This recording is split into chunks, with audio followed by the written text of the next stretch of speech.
It is your girl Jade Ashley, and I want to welcome you back to an all new video of When the Beat Drops. And like always, you know I'm here to give you my 5 hottest beats in music of this week, so of course you know you gotta stay tuned for more. Okay guys, so let's just dive into this week's beats. So my first beat of this week, I have to talk about the Aretha Franklin series that premiered on National Geographic this past week, starring Cynthia Erivo. And to be honest with y'all, I actually had no interest in watching it. Only reason why I ended up watching it was because it's actually on Hulu. And as you guys know, there's 2 projects. One just came out, obviously, the series with Cynthia Erivo, and then of course you know we have Respect, the film with Jennifer Hudson. So when I heard about the Cynthia Erivo project or whatever, I couldn't wrap my mind around like why. Honestly, before Aretha Franklin actually passed, like it was like, to her knowledge, like it was already in the works and stuff like that, the project with Jennifer Hudson. And then you know now we are in 2021, Aretha Franklin passed in 2018 and stuff like that. So I don't even think the Cynthia Erivo thing was kind of like in the works and whatnot, but I just didn't understand why they was getting Cynthia Erivo to play Aretha Franklin. Like I couldn't get it. Now don't get me wrong, I am aware of Cynthia Erivo's talent. She is so talented, vocals is crazy. So as far as the voice goes, I never doubted her vocal ability as far as portraying Aretha Franklin, but I just didn't, I couldn't see it. So basically, I was one of those people who wasn't here for the project with Cynthia Erivo, you know, portraying Aretha Franklin. And I'm gonna be the first person to let you know right now, I was wrong. I was wrong because Genius, Aretha. So to explain it to you guys, so I don't watch National Geographic, but apparently like they have this series called Genius, and it pretty much covers the life of like certain people. So this is the 3rd season, and excuse the broken down, but it's the 3rd season, and it's focusing on Aretha Franklin, which is why it's called Genius Aretha Franklin. So I didn't know what to expect going in. Like I was just one of those people that wasn't here for it, but I ended up watching it. It was on Netflix. It's 8 episodes in total, and it is absolutely amazing. In my opinion, like I told you guys before, I'm the type of person, I like to watch documentaries. I like to watch, you know, biographical type of things, because I always look at it as a learning experience, and I definitely learned a lot. Needless to say that prior to the series, I'm calling it a film, but it's like literally episodes. I think maybe it was 2, because what was it? It's like it premiered like this entire week or whatever, and it was also Aretha Franklin's birthday this week. But I think it had to be, because it's 8 episodes, it's probably 2 episodes per night or something like that, which is like 2 hours each. But anyway, Aretha Franklin, her family, they didn't have any involvement. They didn't approve. They were trying to stop it. I think I saw something with like one of Aretha Franklin's grandchildren. She like did like a little protest or whatever, trying to stop this from premiering, and it didn't happen. And yeah, I'm sorry it had to be that way, but it was actually a really, really great series, and I don't think it's going to take away from the film with Jennifer Hudson. That was supposed to be out actually last year, but COVID happened, but I think it's coming out this year. But I think watching the series is making me more excited to see, you know, the film, because now I want to see what they put in the series that they may not put in the film, or what they may put in the film that wasn't in the series. Like it was just like really a lot. It was a lot that I learned about Aretha Franklin, about her upbringing and her roots, and what she's went through throughout her entire career and stuff like that. When I tell you everybody and their mama was in this series, you had T.I. First of all, I feel like T.I. wasn't even acting. I feel like T.I. was acting like his regular self, but T.I. is in this. He played one of her love interests throughout the years. Jermaine Dupri was in it, and it's like so many people that you recognize that just had like little cameos, and they had like a couple of seconds on camera. So I saw Jermaine Dupri in here. Pauletta Washington, which is Denzel Washington's wife, she's in here. She plays Aretha's grandmother. Courtney B. Vance plays her dad. What is it? Camila from 702. She's the one that has the baby with Music Soul Child. At one point, she was one of the background singers at some point in time throughout the career. Dondria was in there. Shamari from Black, Shamari DeVoe, the one that's, married to Ronnie. She was in there. Tweet was in there. Luke James, Major. Like, when I tell you everybody and their mama was in this series, and that's probably why, I'm hearing Aretha Franklin's family talk about, no, we don't want it to, premiere and stuff like that. Meanwhile, everybody else promoting it because they asses in the movie. I feel like the whole Atlanta, like, everybody and their mama was in this series. Excuse me, I'm calling it a movie. But just to kind of just randomly talk about some things that I didn't know. So, and I think this is probably the reason why the family didn't want the series to premiere, is because there was a lot of revealing things, and maybe they just didn't want, Aretha's fans to kind of like view her a certain way, whether they knew about, some of these details or not.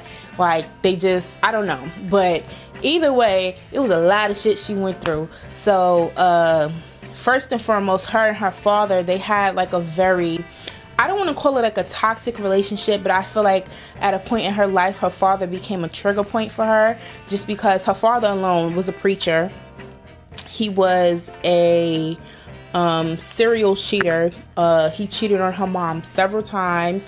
And then even after, her mom and her dad parted ways and stuff, and the dad wouldn't let the mom take her and her siblings and stuff, so they had to live with the dad, and the mom moved all the way to Buffalo out of Detroit. He was just, sleeping and messing with random women in his congregation, which he was already doing while he was with the mom. I know there was like a scene he saw when her mom was pregnant, when Aretha's mom was pregnant with her, the dad actually cheated on her and impregnated a 12-year-old.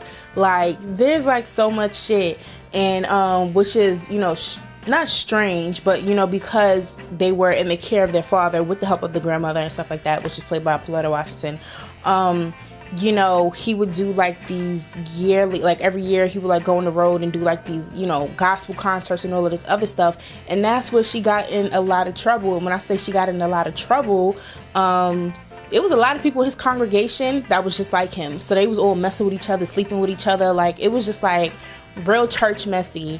And she ended up getting pregnant at 12. Aretha Franklin got pregnant at 12 years old, had a baby. I think when she had her second child, she was only 14. Like, it was just like so much. But one thing about her father is he recognized her gift from God, and he pushed for her to just, continue to better her voice. He would always have her sing solos. Like, he just knew that she was going to be something. He knew that she was going to be special, and he supported her and pushed her, and, just, helped create, the legend that eventually that we all knew her to be and stuff like that. But like I said, he became a trigger point also at the same time, because, she would, kind of flash back to certain things from her childhood when, she would see that he was cheating with certain women, or when her mom left. Like, it's just like a lot. It's just like a lot that she kind of had to deal with, like, mentally, that you will see within the series. Her first husband, he was a lot. And one thing about her first husband was he was a grown man when she was a kid, if that makes any sense. So like in like the first episode, this is when she first signs to Atlantic Records and stuff like that, and she's working with the band and everything. And like when they're kind of getting to know the band and stuff like that, the guy said to her, the husband at the time, this was her first husband, you guys grew up together. I was like, bro, he was already a grown man when she was in the process of growing up. So her dad, who was a pastor, he used to have like parties at his house on Saturdays, and people would, like drink and eat and, have fun, play music and all of this other stuff. And there was another singer at that time when she was, a kid, that was like popular and stuff, that, she would sing for and whatnot. And the man that was like dating her at that time eventually became Aretha's husband when she grew up. So like he was a grown ass man when she was a kid. And then, he's seen her talent and I guess kept up with her. And then eventually he married her when she was an adult. And, he was a pimp. Like, he was just very mind controlling. Like, he was just, And I think, in the film with Jennifer Hudson, that role is going to be fulfilled by Marlon Wayans. So, like, that's why I said I'm so excited to actually see the film with Jennifer Hudson as well. But it was just a lot. It covered so much. All of the heartbreak, I didn't know, and this is one of the reasons why I actually love watching these type of things. I didn't know that she was married to Glenn Turman. Glenn Turman was her second marriage. So, you know, she had the first marriage. I can't think of the first husband's name right now. I'll put his name on the screen. But she had that first marriage, and she could not get out of it. Like, every time she would tell him that they done, like, he kind of brushed it off, and like she just stayed in like this toxic relationship, and eventually she filed for divorce and, you know, got out of that relationship. And then that's when she got with the guy who was played by T.I. And then Glenn Turman was played by Luke James. I didn't even mention Luke James was in this. So Luke James actually played Glenn Turman, and I didn't know that Aretha and Glenn Turman like got married. Like, I had no idea. And then it kind of clicked in my mind. So I'm like, she married the Colonel from a different world. And then I thought about it, and I'm like, Aretha Franklin sung the theme song for A Different World. So, like, I don't know, like, I get excited, like, kind of learning these things and kind of, like, connecting the dots and everything.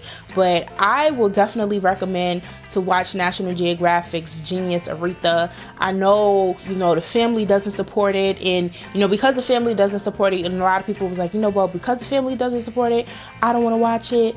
But I definitely think it's worth it. Cynthia, she did what she had to do vocal wise. Like, I never expected her to do anything less than what she did. Like, she did what she had to do vocal wise. And as I'm watching the storyline and everything, I didn't even care that she doesn't look like Aretha to me. And then eventually, like, with the hair and the makeup and stuff like that, you kind of see a little bit. And they really did their thing with like the hair and the makeup and costumes, because like in Aretha's later years, when she kind of got like, you know, heavier and stuff like that, they portrayed that. They did that with the hair and the makeup and stuff, made Cynthia like heavier. Like, it's a lot, but it's really good. 8 episodes. If you have Hulu, definitely watch it. There's also a and they cover this in the film as well, when Aretha she recorded and she also filmed all at the same time her gospel album Amazing Grace. That actual movie from the recording of the album is on Hulu as well. So like, I had been seeing that, so when I seen that scene within the series, I was like, yo, this looks like that exact, like the real life movie. Like, she's dressed exactly how she was, just the aura, the vibe, the way the choir looked, you know, the pastor, like everything from the real Amazing Grace film looked exactly how it looked in the series. So it was a really great series. I was absolutely wrong. I prejudged it, wasn't here for it, ended up watching it and absolutely loved it. Watched it in a matter of 2 days, 8 episodes. So I definitely recommend it for sure if you haven't checked it out. But other than that, because I don't want to keep y'all, I don't want to go through every detail, we're going to move on to my second beat of this week, and we have to talk about some new music video. And I feel like this is a toxic anthem for the summer, springtime, you know, good vibes and everything. And I'm talking about MoneyBagg Yo featuring Future with Hard for the Next. So pretty much this is MoneyBagg Yo's song for Ari. And I say that obviously because he raps and talks about a lot of things that we witnessed with them in real life. So he got her the Lambo truck, when she got him the Bentley for like his birthday and stuff. We've seen all of this stuff on social media. So, you know, he's rapping about her and he's throwing these little things in there. Might I add that Ari is in a music video. You know, why not have her in a music video with a song that's about her, right? So, but they look cute. They look like they had a good time. You know, the outfits, hair, makeup, everything was fire. Future was being Future, and it was a really good song. And the reason why I say it's a toxic anthem is solely because of Future. You know, with the message of the song is, because the name of the song is Hard for the Next, is I'ma spoil you, love you, like whatever we do and however I treat you in this relationship, you not going, I'm gonna make it hard for the next. I'm gonna make it hard for the next, you know, like ain't no nigga gonna compare to me. I'm gonna make it so hard for the next. Ain't no nigga gonna compare to me. Like it ain't gonna get no better than this. It's pretty much what the message of the song is. And I have to read the lyrics. So this is Future. He does the chorus. So it's making it harder for the next nigga to spoil you. Like I said, making it hard for the next nigga to trust you. Making it hard for the next nigga to love you. Making it hard for the next nigga to please you. Oh yeah. So that's the chorus, that's the vibe for the song.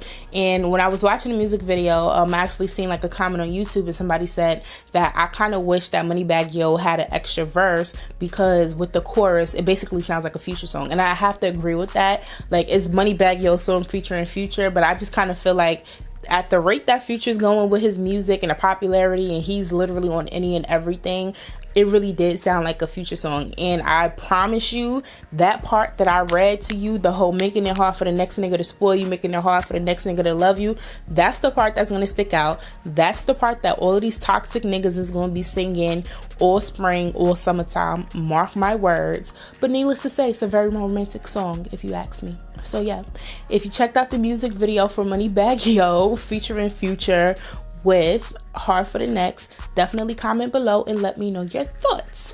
But other than that, we're going to move on to my next beat of this week, and I have to talk about Lil Nas X. So Lil Nas X, he released the music video to his current single. I don't know, did he drop an album or an EP?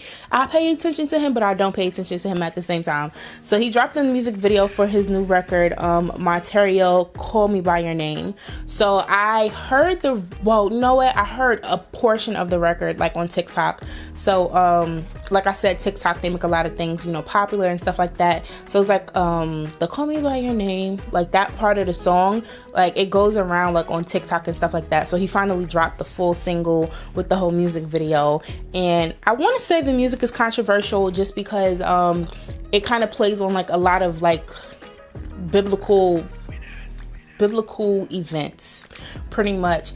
And I remember waking up and seeing people talk about the music video. It was trending and stuff like that. People had reactions, like, and I think the number one thing that stuck out to everybody when it came to this music video is Lil Nas X was out here giving the devil, he went to hell. He went from heaven to hell on a pole and gave the devil a lap dance. Yes, he did. So, like, I really wanted to understand what was going on with this video, because like I watched the video and I promise you I didn't understand what the hell I was watching. Like I said, the only thing I got from this music video was that Lil Nas X gave the devil a lap dance. That's the only thing I was able to understand. I didn't understand what was going on, but luckily, you know, Zach Campbell on YouTube, I guess you call him a personality. Like, I know he got his, you know, his start and his notoriety and, you know, everything from YouTube. So he did his reaction to the music video, and he actually had Lil Nas X with him, and Lil Nas X was able to explain everything. So I had to write my notes down so I can let y'all know what he said about the music video, because like me, I'm sure y'all were confused and y'all probably took the same thing away I got, which was he was, you know, twerking on the devil. Long story short. But pretty much for the opening of the music video, he said that that was his, you know, reimagining or his version of the story of Adam and Eve. It was him and him. So he did his own version of Adam and Eve with himself. And it's like the alien version, and yeah. So that's just that. Then it kind of moves into like another scene, and he had like a whole denim outfit on, like he had like this other little pink outfit on with, like, you know, like the pink curly hair or whatever. But basically the symbolism with that whole situation, or what he explained, was, and it has to do with his sexuality as well, is because we know Lil Nas X, he's gay, he's proud, you know, he doesn't hide it, you know, he kind of makes jokes out of the things that people say about his sexuality. Like, I really love his personality. Like he has like a really cool personality that you know, he doesn't shy away from his sexuality. But pretty much the moral of the video from here on out is that because he's gay, you know, he kind of feels like to, I guess, like the general public or like the generalized groups of people who are not gay, they kind of give off this message that you don't belong because you are gay. So in the music video, he kind of gets like hit in the head or something like that, and he dies. So that's when you kind of see him rise up. After he gets hit in the head, he rises up and he goes into heaven. And from heaven, that's when he gets on the pole and he goes, you know, do the stripper moves and twirls and all this other stuff down the pole on his way down to hell. And then he does the whole little, you know, lap dance and all of this other stuff on the devil. He, you know, snaps the devil's neck, takes the devil's horns and puts the horns on, and, you know, he kind of like transforms. And his thing about that is, I guess, you know, people who aren't supportive of the LGBTQ community is like, if you're going to be that way, because it's like it's really like a lot of religious people. So for those who are like extremely religious and who, you know, say things, you know, about those people in the community and say, oh, like, well, you're going to go to hell and this and that. And he's like, well, if you're going to, you know, reject us and make us feel like, you know, we're not where we belong, or we're not, you know, allowed because of our sexuality, let me just go to hell and let me make the best of it and let me rule that shit. He's like, let me be the king of it. So he was like, since I'm gay and y'all already talking about I'm going to hell, I'm gonna go to hell and I'm gonna turn that bitch up and I'm gonna be the, you know, I'm ruling that shit. So he killed the devil and took the horns, and he, you know what, he's the HBIC down underground, pretty much. So that was my interpretation of what he said when he kind of described the whole storyline and the whole treatment for the music video. So just in case. But if you've seen Lil Nas X video for his new single Montero, Call Me By Your Name, let me know your thoughts, because it's definitely an interesting music video. And he knows how to get people talking, so he's doing his job as an artist. So shout out to Lil Nas X for doing your job really good.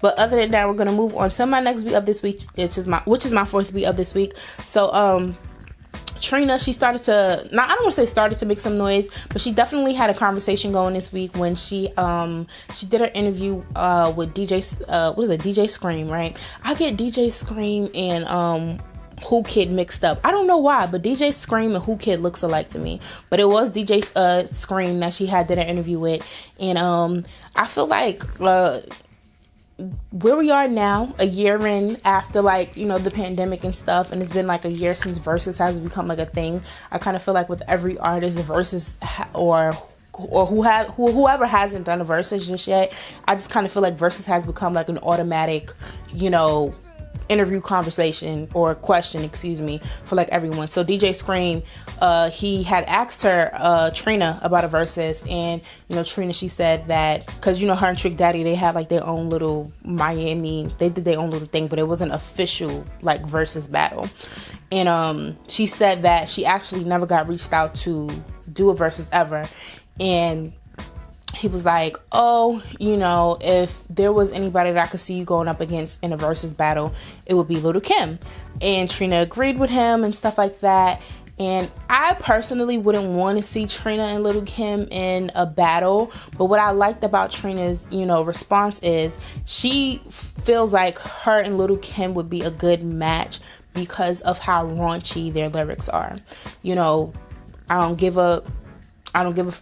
gonna be, you know, I'm the only girl in this all boys team. And like, they had that vibe, they had that aura, both of them, you know, when it came to the upbringings of their careers. So because they have these raunchy lyrics, because they aren't as scared to say, you know, what other females are scared to say, because they wasn't scared to run with the big dogs and stuff like that, because they had that vibe and that aura, that's why she kind of feels like, you know, they are the perfect match. Two different generations, but she feels like they're the perfect match to go against each other in the Verzuz battle. And she also said that, you know, if they were to do a Verzuz battle, she honestly would be so into with the songs that Lil Kim is playing, just because it kind of takes her back to when she heard the songs, because she said, I grew up on Kim, I was rapping Kim's, you know, lyrics and stuff like that. So, you know, she's paying homage and paying respect and stuff like that. And she was like, if we were to do a battle, honestly, I would be more so, you know, into what she's doing, because I'm listening to the records and I'm thinking about when I first heard those records and what I thought and, you know, where I was at that time and all of this other stuff, which is understandable. Like, I kind of feel like any, you know, female rapper who came up under and after Kim, probably besides Nicki, will feel the same way. Granted, Nicki, she's given her, you know, her just doing her flowers and her homage. She's done that in the past. I'm not saying she's never paid homage, because she has, but you know, they're at where they're at right now. I don't know. Hopefully they get it together. But yeah, I wouldn't want to see Trina. I get what she's saying, but I wouldn't want to see Trina in a Verzuz battle. I feel like the only person that can face Lil Kim in a Verzuz battle, and for it to be a good Verzuz battle, would be Foxy Brown. And I think her and Foxy, they're still beefing, what makes it even better. Because, you know, when Gucci and Jeezy did their thing, you know, they past beef or whatever. And, you know, I guess, like, at the moment in time, they kind of squashed it and squashed it or whatever. And I kind of feel like their beef is definitely way more serious than what Foxy and Kim's is. And I don't even know why they're beefing. But, Foxy and Kim would be a way better Verzuz battle. First of all, you know, being from New York, that's Brooklyn versus the Bronx right then and there. I'm already gonna go with Brooklyn all day, every day. You already know what it is over here when it comes to me, okay? But yeah, I would definitely want to see a Foxy versus Lil Kim and not a Trina versus Lil Kim. That's just my opinion. But other than that, we're going to move on to my last beat of this week, and I have to talk about Rihanna. Rihanna is out here lying to the masses. She's still lying to us. So first and foremost, I love me some Rihanna. Waiting for my Savage X Fenty package to come in the mail as we speak. But this week, it was actually revealed and announced that Rihanna, her last album, Anti, because, you know, she doesn't drop albums anymore. Her last album, Anti, had spent a full 5 years on Billboard's 200 chart, which makes it the first album by a black female artist to reach that milestone in the chart's history ever. So for the past 5 years, Rihanna's album, Anti, has been on Billboard 200 chart. So Rihanna has not dropped and given us music in 5 years, but yet her last album is still charting, and like, that's a new record. Kudos to Rihanna. We love her. So that should be a clear sign that we need music. So, you know, she posted about the news and stuff like that. Thanked everyone for their support, whoop, whoop, whoop, whatever. I know the anniversary for Anti was really not that long ago. And then someone had commented and said, to celebrate, you know, you should drop a new record. And Rihanna, she said, and I wrote it down to quote her. So she said, I think I should soon, just one though. So by saying that, just one, everyone got hype and they're like, oh my gosh, we're finally going to get new Rihanna music. It might not be an album, but we might get a single.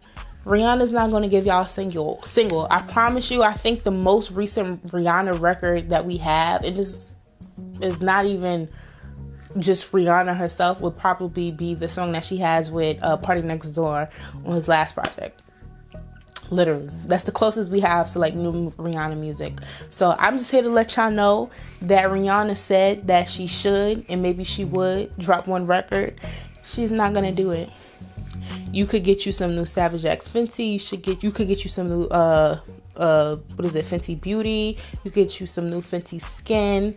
I know she's discontinuing her Fenty clothing line, but you know, you could get all of that new stuff, but you're not gonna get you a new Rihanna record. I'm sorry to bust the bubble. I would love to be wrong, but we ain't getting no new music from Rihanna. But other than that, those are my 5 hot beats of this week. Okay guys, so I want to thank you for tuning into this week's video, and of course, you know, I have to end every single video by reminding you guys to like, comment, subscribe, and share would greatly be appreciated. Now y'all know I cannot end this video without giving y'all my song of the week, and my song of the week is going to have to go to MoneyBagg Yo featuring Future with Hard for the Next. Like I already told y'all, the song is toxic. It's toxic, but it's definitely going to be that toxic, romantic, if that makes any type of sense, anthem for the spring and summertime, mark my words. The video was cute, I can't lie, I love the video, and it's just definitely going to be a vibe. So I'm going to have to go with that for my song of the week. Other than that, I want to thank y'all for tuning in once again, and I will check y'all next time. So, bye. Hey guys, thanks so much for tuning in. Don't forget to share and subscribe, and I'll see you all next time.